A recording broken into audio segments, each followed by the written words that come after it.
Bonjour et bienvenue dans ce nouveau cours de géographie à distance. J'espère que vous avez passé de bonnes vacances et que vous êtes prêts pour cette reprise. Alors aujourd'hui nous commençons un nouveau chapitre de géographie. Ce nouveau chapitre il s'intitule Les espaces ruraux, une multifonctionnalité toujours plus marquée. Alors pour avancer dans ce chapitre, il va d'abord falloir définir qu'est-ce que c'est un espace rural. Alors ça va être notre introduction, qu'est-ce qu'un espace rural ? Et pour démarrer, donc vous notez introduction, et pour démarrer, je vous pose une question. Prenez la photo que je vous montre là, qui est un extrait de Google Maps, et puis un texte que je vais vous afficher juste ensuite, et demandez-vous, est-ce un espace rural, est-ce un espace urbain ? Quels sont les indices que vous utilisez pour dire est-ce qu'on est à la campagne ou est-ce qu'on est en ville ? Alors je vous affiche d'abord l'extrait Google Maps, et puis ensuite le petit texte. Prenez le temps de regarder, classer en 2 colonnes par exemple, quels sont les indices qui montrent que c'est plutôt un espace rural, de campagne, quels sont les indices qui montrent que c'est plutôt un espace urbain, de ville. Prenez 10 minutes pour faire ce travail.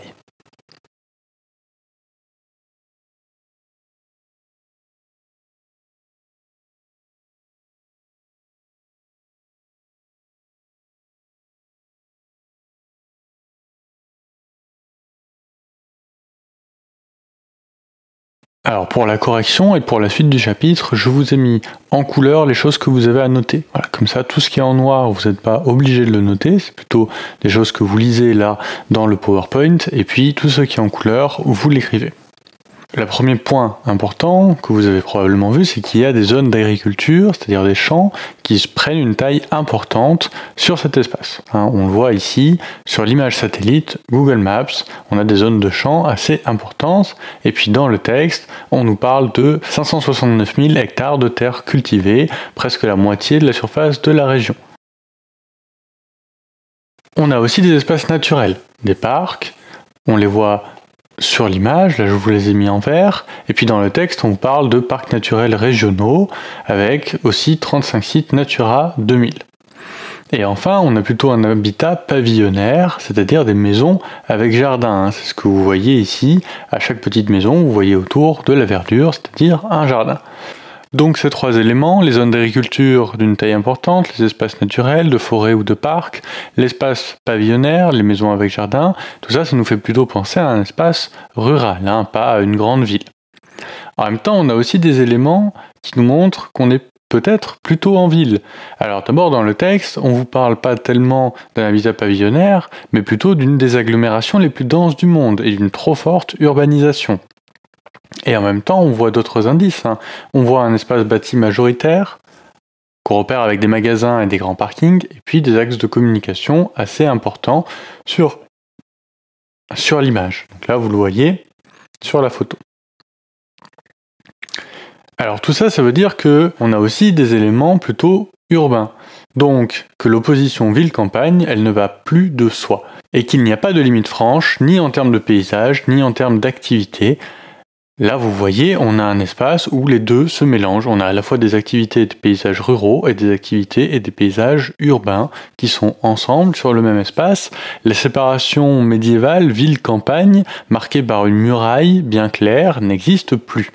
Alors dans ce cas-là, comment on définit l'espace rural ? Donc on note ce petit sous-titre, on est toujours dans l'introduction. Comment on définit notre espace rural ? Premier indice par rapport à la ville. Donc on pourrait définir la ruralité par rapport à ce qui n'est pas la ville. Donc dans ce cas-là, qu'est-ce que c'est la ville ?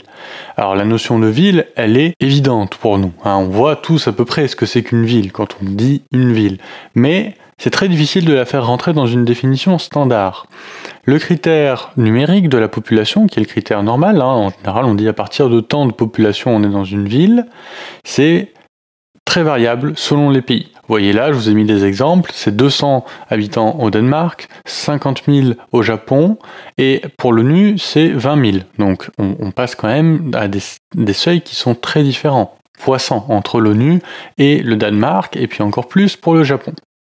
Alors en France, comment on définit la ville ? En France, l'INSEE, qui s'occupe de ça, parle d'unité urbaine, pour parler de ville. C'est-à-dire une commune, et ça vous le notez bien, une commune ou un ensemble de communes qui présente une zone de bâti continu. Donc une zone de bâti continu, ça veut dire qu'il y a des habitations, des constructions sans coupure, c'est-à-dire sans espace naturel ou champ ou parc entre les deux, qui fait plus de 200 mètres, d'accord? Donc une zone où il y a des habitations et pas de coupure de plus de 200 mètres entre les habitations.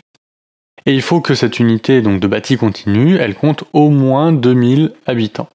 Et donc une commune rurale, c'est une commune qui ne rentre pas dans une de ces unités urbaines. Ça veut dire qu'elle n'a pas de zone de bâti continu qui ferait 2000 habitants, ou alors ça veut dire, cas particulier, que moins de la moitié de la population municipale est dans cette zone de bâti. Donc si vous avez par exemple une commune avec une zone de bâti continue de plus de 2000 habitants, mais qu'en fait ça ne représente pas la majorité de la ville, on considère que la commune est rurale. Donc ça peut être une définition. Mais cette définition, vous voyez bien qu'elle a un petit problème, c'est qu'elle est un peu aride, elle est un peu trop technique et finalement pas très claire pour identifier du premier coup d'œil un paysage. Donc on peut aussi s'appuyer sur des paysages et des pratiques. Alors on peut regarder ensemble quelques exemples de paysages ruraux à travers le monde. Alors je vous ai mis un exemple dans la vallée de Bac Son, au nord du Vietnam, vous voyez ici. Un exemple aux États-Unis, dans le Wisconsin. Et puis un exemple dans la région de Chianti, en Toscane, dans le nord de l'Italie. Alors quels sont les points communs entre les trois images qui vont nous permettre d'identifier ce que c'est qu'un paysage rural? Alors prenez 10 minutes à peu près et essayez d'identifier quels sont les points communs, quels sont les éléments visuels que vous pouvez utiliser pour définir un espace rural à partir de ces trois images.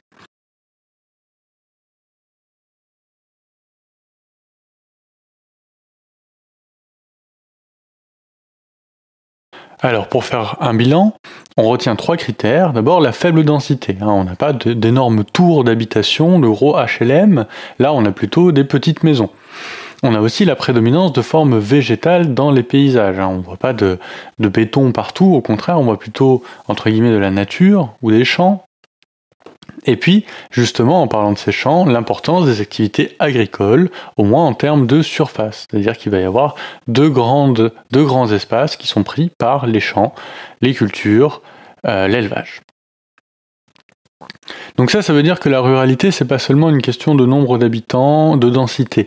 La ruralité, c'est aussi un ensemble de représentations collectives, d'accord? Donc des caractères qui forment une identité et qui forment un type de fonctionnement particulier dans les espaces ruraux. On se sent à la campagne parce que il y a un paysage, il y a des activités, il y a une ambiance qui est différente de la ville.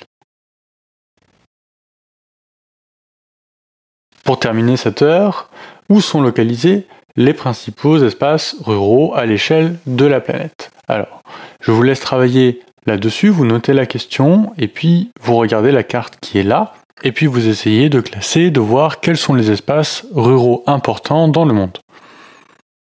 Prenez là encore une dizaine de minutes pour faire ce travail, et puis on fait la correction ensuite ensemble.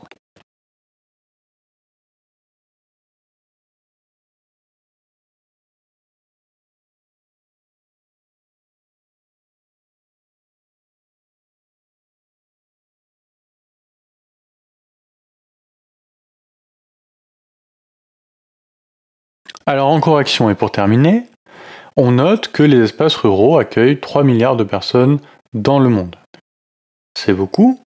Où est-ce que vous voulez localiser ces personnes? Donc sur la carte, vous avez bien vu, on a une carte qui nous montre la population rurale totale avec un indicateur de nombre de populations rurales par pays. Alors, plus le pays va vers le rouge, plus il y a de la population rurale, donc plus il y a des habitants en zone rurale, plus le pays est en vert, moins il y en a. Et donc plus il y a de population urbaine.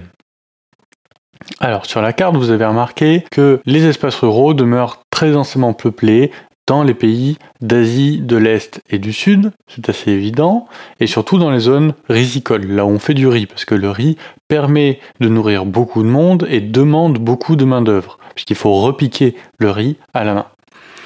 C'est aussi le cas en Afrique de l'Ouest, avec des densités qui sont très fortes. Mais vous avez aussi vu probablement quelques petites exceptions. Donc à part ces deux grands espaces, Afrique de l'Ouest et Asie du Sud, on a aussi le Brésil, qui est un gros producteur agricole, notamment de soja.